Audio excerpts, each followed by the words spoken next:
What's up, mané, bienvenue sur la chaîne, frérot, tu connais. Ouais, mon gars, je sais, les vacances sont bientôt terminées, hein. Qui dit vacances scolaires, grandes vacances scolaires, bientôt terminées, dit rentrée des classes en septembre. Mais mon gars, c'est pas grave, tu vas retrouver tes amis que tu n'as pas vus depuis longtemps, ou si tu les as vus pendant les vacances, tu vas quand même les retrouver en septembre, mon gars. Donc, on va parler football, comme d'hab, hein, sur la chaîne, on va parler des attaquants. Quand je dis attaquant, c'est pas genre en mode, ouais, comme maintenant, l'attaquant, il peut jouer numéro 9, il peut jouer milieu de terrain, il peut jouer même latéral. Je vais te parler des vrais numéro 9, mon gars. Et quand je te dis vrai numéro 9, tu sais que, voilà, dans la période de 2000 à 2007, on avait des vrais numéro 9. Même si on avait quand même des numéros 9 qui pouvaient jouer, voilà, sur le côté, ou attaquant droit, ou attaquant gauche. Mais quand même, lorsqu'ils étaient en pointe, c'était des vrais numéros 9. On avait des vrais buteurs. Et tu as dû remarquer que, bah, si tu n'as pas remarqué, bon, je t'informe que sur ma chaîne et tout, dans l'onglet communauté, je mets beaucoup de posts et aussi je mets souvent des sondages. Et ces temps-ci, je me suis amusé quand même à mettre des sondages pour voir, on va dire, l'avis des gens. J'avais demandé aux gens de choisir entre Manuel Neuer de 2012 à 2015 et de Thibaut Courtois de 2022. Et voilà, franchement, j'ai voulu voir si vraiment les gens avaient oublié Manuel Neuer ou s'ils se sont dit, ouais, est-ce que Thibaut Courtois est devenu tellement monstrueux que même on peut le placer au même niveau que Manuel Neuer en ce moment. Mais mon gars, il n'y a pas photo sur ce sondage-là parce que Neuer est très devant, hein, à 75%. Tu as quand même Thibaut Courtois qui est quand même à 25%. Mais ça va. Neuer, franchement, les gens n'ont pas oublié que c'est une grosse légende au niveau des gardiens de but.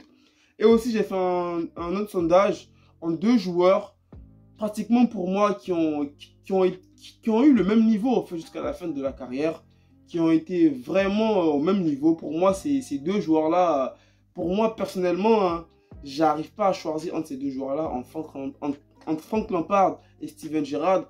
Du coup, je me suis dit, pourquoi pas faire un sondage aussi et de voir l'avis des gens. Et voilà, Gerrard, il était devant à 80%. J'ai dit, entre Lampard et Gerrard, quel est le joueur qui vous a le plus marqué. Et Steven Gerrard était devant à 80% les gars. Bon, après Gerrard, il a quand même été chaud. Je me souviens lors de la finale de la Champions League, je crois en 2005 ou en 2006, je crois qu'il avait marqué. Mais après, Lampard aussi a aussi remporté une Champions League. Mais bon, les gens, ils sont plus attachés, on va dire, à Steven Gerrard qu'à Frank Lampard. Donc les amis, je me suis dit, ouais, pourquoi pas, là j'ai fait des sondages et tout, pourquoi pas m'amuser à faire un petit tournoi, c'est-à-dire en gros à sélectionner pour moi les attaquants qui m'ont marqué de 2000 à 2007. Et j'ai aussi essayé de mettre quand même et tout les meilleurs attaquants, on va dire, de cette période-là, les gars. Et j'espère que j'ai pas oublié certains attaquants. Si j'ai oublié certains joueurs pour vous en numéro 9 qui étaient vraiment chauds, n'hésitez pas à me dire les gars en commentaire. Mais comme joueur, j'ai mis Del Piero, Adriano, Crespo, Owen, Drogba, Inzaghi, Eto'o, Raoul, Ibrahimovic, Shevchenko, Henry, Trezeguet, Ronaldo le Brésilien, Fernando Torres et Van Nistelrooy. Donc, je me suis dit, pourquoi pas faire un petit tournoi et tout ça. Donc du coup, les gars, comment ça va se passer? J'ai fait un post sur ma chaîne dans l'onglet communauté pour un peu expliquer pour ceux qui ont déjà vu, pour ceux qui n'ont pas vu. Moi, je vous réexplique. C'est en mode, voilà, là, j'ai essayé de mettre en place un petit tournoi et tout. Et chaque jour sur ma chaîne, je mettrai un sondage et ce sera à vous de voter, au fait. À chaque fois, par exemple, là, aujourd'hui, là, à la fin de la vidéo, je mettrai le sondage entre Del Piero et Adriano. Et ce sera à vous de choisir. Et ensuite, demain, j'enchaînerai avec Crespo face à Owen et ainsi de suite. Jusqu'à ce que, bah, les gars, on arrive à la finale. Et j'espère que, bah, voilà, ça sera un très beau tournoi et que vous allez kiffer, les gars. Et vous allez kiffer. Vous allez kiffer surtout.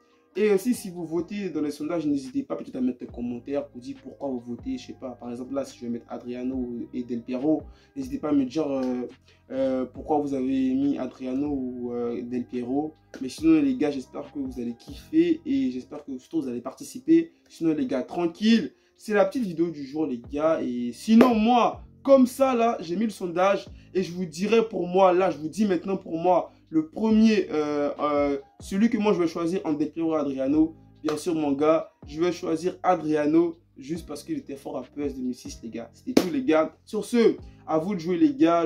Comme j'ai dit, je mettrai le sondage et chaque jour, il y aura un nouveau sondage jusqu'à la finale les gars. Et si ça vous plaît, pourquoi pas organiser un autre sondage, un autre tournoi on va dire, avec pourquoi pas les gardiens de but, les défenseurs de cette même période-là. Et ensuite après, on passera à la période de 2007 à 2013 les gars.